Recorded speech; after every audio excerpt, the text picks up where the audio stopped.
Hi guys, and welcome to another episode of the Build Muscle and Burn Fat podcast. I want to say first up, thank you so much for taking the time to listen to this.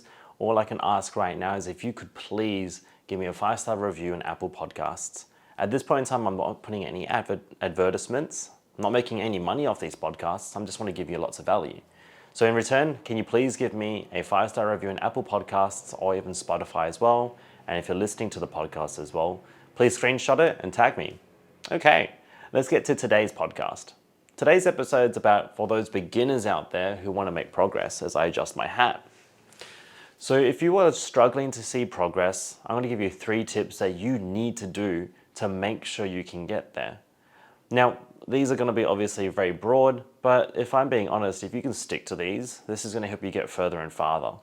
Because even for myself, being 14 years down the track, I still find myself trying to do these exact same things so I can make further progress. And I'm no athlete. I'm just another person who's trying to get healthier, trying to get fitter. And yeah, I do want to, look a little bit better for my own confidence, but I'm also a realist. I have a real life to attend to with my wife I want to spend more time with this business I want to spend time with a full-time job that I have as well, and I have other passions that I want to chase as well. So I have to make sure that I understand what I'm doing, and this is what's helped me kind of make progress too. So for those beginners out there, I understand what it's like to have to try and juggle a few things, but if you take this on board, I'm going to be very honest with you, you're probably going to find yourself more productive in your life because of this. You'll thank me later, hopefully. So the first one I want to talk about is training. Now, this is for those people out there where training should be a non-factor.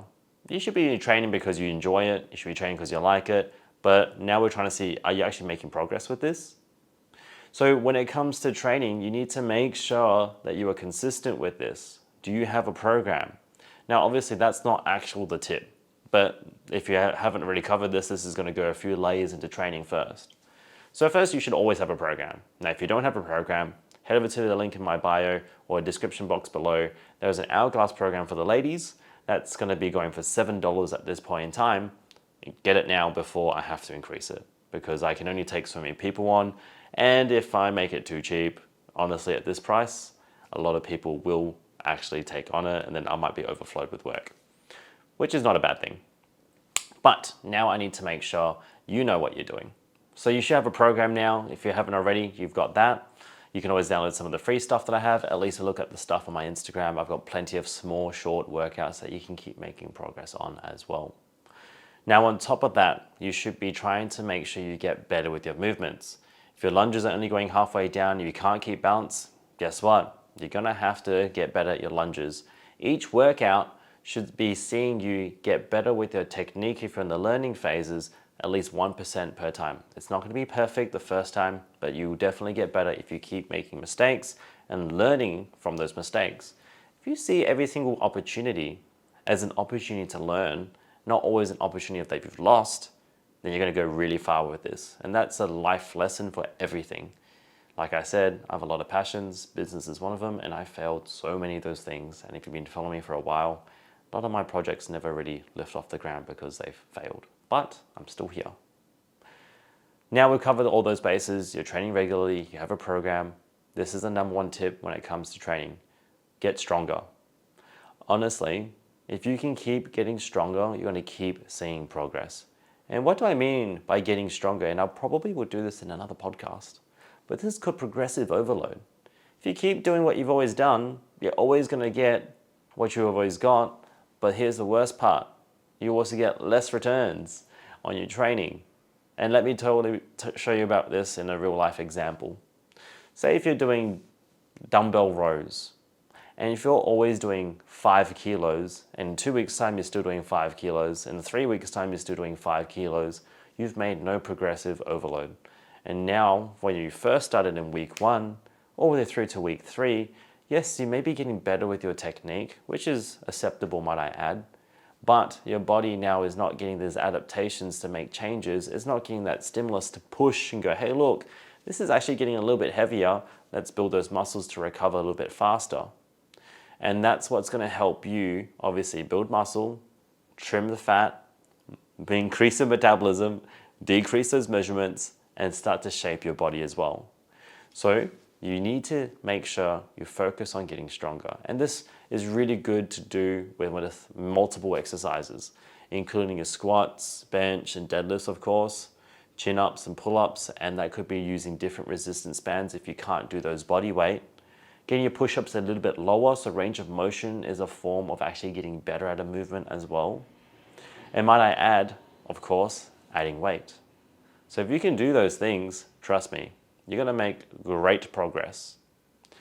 So let's move on to tip number 2 for those beginners out there. Getting a meal regularity. Now, I actually read a bit of a post on Instagram and I thought it was kind of true.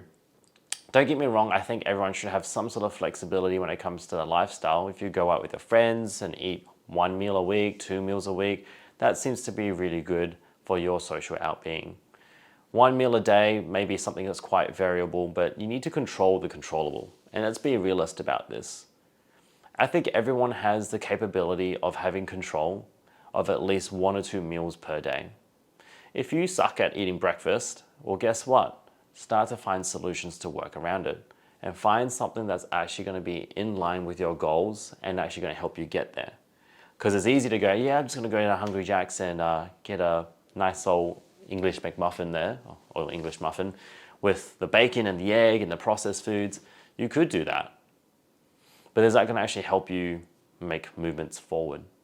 And we find regularity when it comes easy. So we just need to find how we can make regularity healthily and easily too.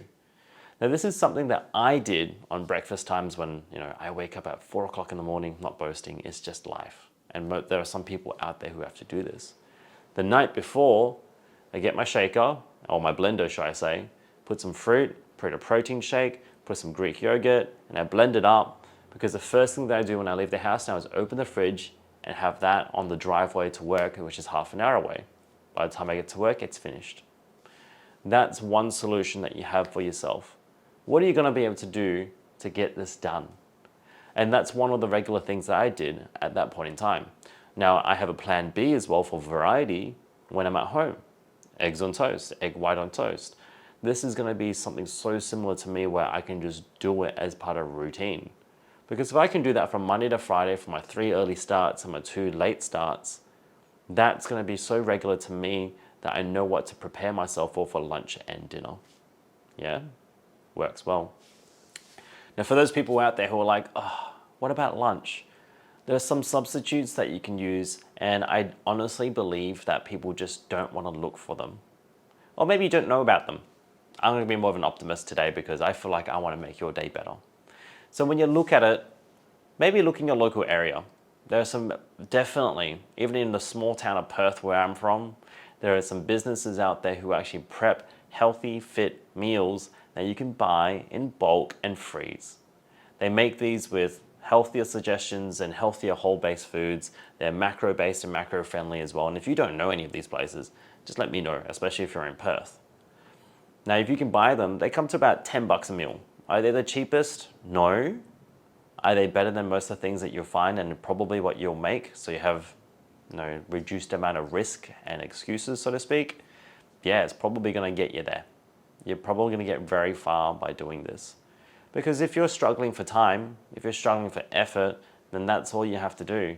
Place an order and buy it. It's cheaper than or easier than Uber Eats. Actually, I would say it's cheaper than Uber Eats. So why not get that done? Now this is what I do for myself. I do tend to bulk cook for about 3 days. I don't do more than that. And just to give you a bit of an idea of how simple it is, on Sunday while I'm watching the basketball, I'll grab a kilo of mince. Right now it's been chicken. I've got one of those frozen cubes of spinach. Surprisingly, I've never noticed about this. They're like 89 cents for 4 or 5 cubes. And they honestly just need 1 cube per 1 kilo of mince meat. I now put the mince into the pan, put the spinach on there, put some garlic, some ginger, put some fish sauce, put some soy sauce, season it, and guess what? That is 1 kilo worth of food. That lasts me for 5 meals because I eat 2 a day, and that lasts me to at least Wednesday. For people out there, if you especially tend to be a little on the lighter side, you may only need 1 packet of mince, which is 500 grams. That's going to cost you like $9. Split that across for 3 meals, you've got something that's going to cost you $2, $2.50, and then steam some brown rice and prep it and put it into a lunchbox, and you've got food for the next 3 days that's going to cost you less than 12 bucks. So that's going to save you some money, it's going to save you some time. Don't eat it, chuck it in the freezer, take it to work the next day, problem solved. Now you have meal regularity. Season up with some chili sauce if you want to make it tastier. There's so many ways that you can do this. So meal regularity is going to be something that you can do. I didn't actually expect myself to give you actual physical tips on each one, but here you are, value-packed episode. So number 1, get stronger, have your program, get it done. Number 2, you've got some meal plans, meal regularity, and control what you can control, because now you've only got one meal of the day that you tend to not have in control, which may be your dinner. And then you just find another day. And then your weekends become a little bit more fun. All right, let's go with the third one. The third one I've got for you is actually subtraction by addition. And it sounds a bit weird, but let me explain. So I've been listening to a few podcasts because I've always been the type of guy who just does things, I tend not to think. My wife calls me a get shit done guy. And to me, that is actually one of my strengths, but also a big weakness because I forget what it's like to be in your shoes at times. So I need to take a step back and go, hey, get off your high horse and learn. So I'm learning from people out there that they struggle with things like alcohol and drinking this. And one of the other things is making sure that they don't get too much fast food per week. I don't tend to have fast food unless it's the weekend because I want to control what I can from Monday to Friday. And I enjoy those times from Saturday and Sunday with my wife if I do get fast food because you know what, I still love food. But when it comes to Monday to Fridays or your weekdays, this is where most people struggle. So we start to implement the subtraction by addition. So one thing that I've said to a client of mine, and it's been working so far, and it has worked in the last few years, is to make sure you have non-negotiables. And you should have non-negotiables in certain parts of your life, from relationships to even your health. The first non-negotiable is you must hit a certain amount of steps. So you must hit at least 7,000 steps is my non-negotiable with a lot of my clients. 7,000 no matter what. If you're going to bed in the next hour and you're at 5,000, better go for a walk. That's my non-negotiable for people. I try and find a certain amount of steps that works well for each of my clients. And to be on average, it's around 7,500. I mark that as a bronze.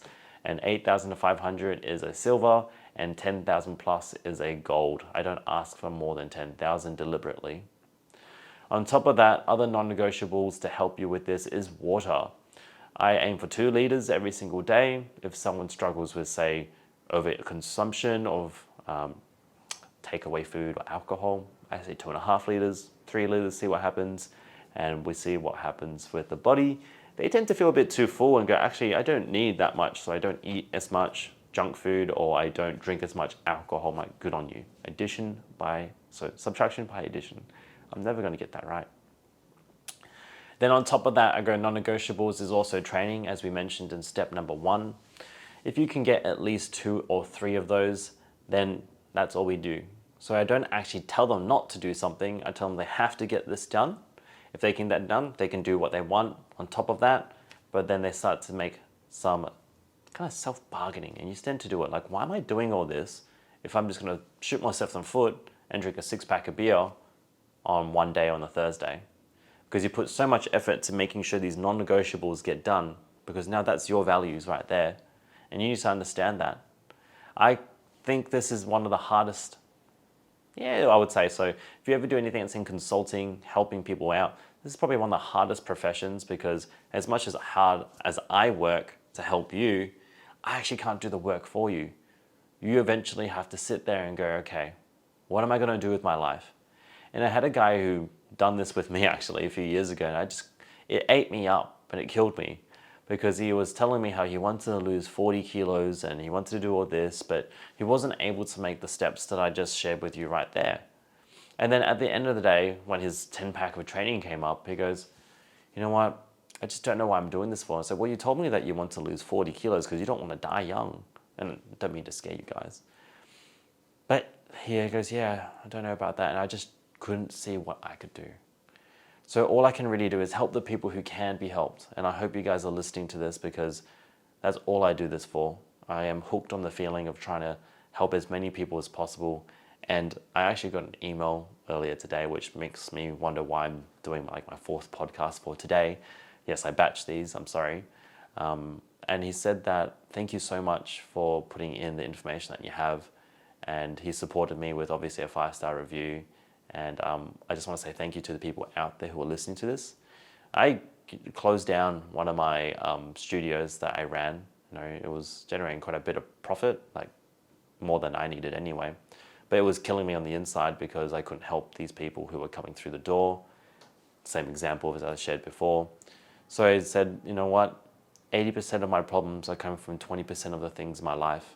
So I dropped my business and now my life is so much better because now I get to do things like podcasts so I can actually help people who are listening and want to be helped, and I take that on board and I don't take that for granted at all. So thank you so much for listening if you're listening to this.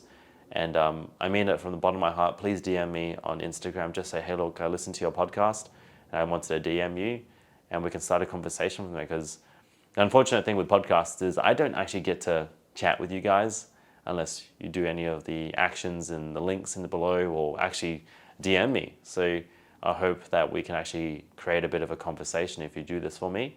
And I would love to know who's listening and supporting, because I want to thank you personally as well. Anyway, that was my 3 steps for people out there who happen to struggle with making progress, especially if you're a beginner.